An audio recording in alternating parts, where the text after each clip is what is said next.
हरियाणा में भारतीय जनता पार्टी की तीसरी बार सरकार के गठन होने के बाद में मुख्यमंत्री समेत तमाम मंत्रियों ने अपने जिलों में और चंडीगढ़ में अधिकारियों की बैठक ली है और कई अहम फैसले भी अपने अपने विभागों में लिए हैं। हमारे साथ में खाद्य आपूर्ति मंत्री हैं राजेश नागर, उनसे बात कर लेते हैं। सर, मीटिंगों का दौर रहा, चंडीगढ़ से लेकर अपने फरीदाबाद तक किस तरह के फैसले अब विभाग में लिए गए?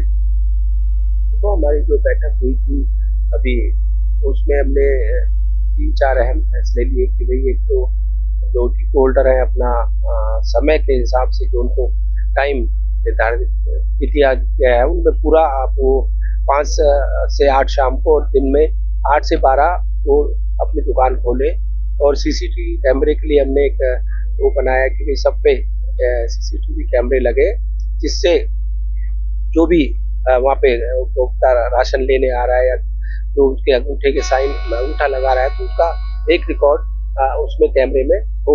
तो अगर कोई कंप्लेंट करता है कि मुझे नहीं मिला तो हम उसके कैमरे से देखकर उसमें हम उसकी जांच करा। सर, दूसरा सवाल ये है, क्योंकि सरकार एक्शन मोड में दिखाई दे रही है, तमाम मंत्री अपने अपने आदेश भी दे रहे हैं, क्योंकि जब सरकार का गठन होता है तो एक अमूमन ये सोचा जाता है, माना जाता है कि 100 दिन की रूपरेखा तैयार की जाती है। तो कुछ अपने विभाग से संबंधित या हरियाणा के विकास से संबंधित कुछ जहन में है ऐसा कि पहले 100 दिन में हमें ये करना है टारगेट? देखो, अभी तो मैं अगर अपनी विधानसभा की बात करूं, एक बाईपास की हमने जो मांग रखी है उसके लिए हम एक एस्टिमेट और उसका डीपीआर बनाने के लिए हमारा मांग रखेंगे। एक टाउन पार्क हमारा एक बने यहाँ पर फरीदाबाद में, उसकी मांग रखेंगे। एक फायर स्टेशन की जो एक मांग है हमारी हाई राइज बिल्डिंग के लिए, उसके लिए। और एक इंटरनेशनल लेवल का इंडोर स्टेडियम और आउटडोर स्टेडियम हमें ग्रेटर फरीदाबाद के लिए मिले। एक स्टेडियम, एक टाउन पार्क, हमारा जो कॉलोनीज है हमारी पल्ला पसंद से भगवानपुर, उसमें एक पार्क टाउन पार्क मिले। कॉलेज की भी हमने मांग रखी थी सीएम साहब के आगे, जो हमारे उधर के पल्ला पसंदपुर से भगवानपुर के जो लोग हैं, जो हमारे बच्चे हैं, उनको दूर 16 सेक्टर आना पड़ता हुआ एक कॉलेज हमें मिले। इस तरह की कई मांगे हमने रखी है। जिले के अधिकारियों की बैठक लंबी चली, मैराथन बैठकों से कहें तो, क्योंकि कई तरह के आपकी तरफ से आदेश और निर्देश जारी किए गए, तब क्या उन पर काम शुरू हुआ है? देखो, अभी बैठक हुई है और उनका हमने कहा है कि इसको जल्दी उनको इम्प्लीमेंट करें और अमल में लाएं। और जो भी हमने डिस्कस किया उसके लिए एक बार दोबारा से रिव्यू बैठक हम करेंगे और उनको जल्दी उनको प्रोसेस में और लेकर आएंगे।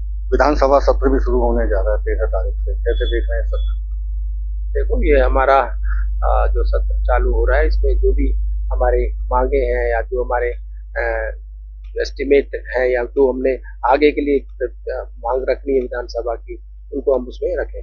सीएलपी लीडर का नेता प्रतिपक्ष का ना चुना जाना कांग्रेस द्वारा, क्योंकि अब सत्र भी शुरू होगा, उससे पहले चुनाव होना भी जरूरी है, अभी तक ना होना, कैसे देख रहे हैं? कांग्रेस की फूट या कुछ और वजह? देखो, इससे साफ जाहिर हो रहा है कि उनकी आपसी फूट और खींचातानी की वजह से अभी तक अपना सीएलपी लीडर भी नहीं चुन पाए हैं और ये उनकी कमजोरी है। और अब मेरे ख्याल जब से हरियाणा बना है उसके 1966 से अब तक जो हमारा पहले दिन का एक सेशन हुआ, हमारा सदन चला, उसमें बिना सीएलपी लीडर के वो सेशन हमारा चला। एक सवाल और है, चूंकि कांग्रेस प्रदेश अध्यक्ष उदय भान ने दीपक बावरिया जो प्रदेश प्रभारी थे उन पर एक आरोप लगाया है कि हमने कई बार लिस्ट दी लेकिन संगठन की लिस्ट को मंजूरी नहीं दी गई वहां से, इसे कैसे देख रहे हैं इस बयान? उनका अंदरूनी मामला, इसके बारे में हमने टिप्पणी करने का कोई उचित नहीं बनता। वो अपने आप अपनी सफाई दे रहे हैं या जो भी है वो खुद उस पर बात करें।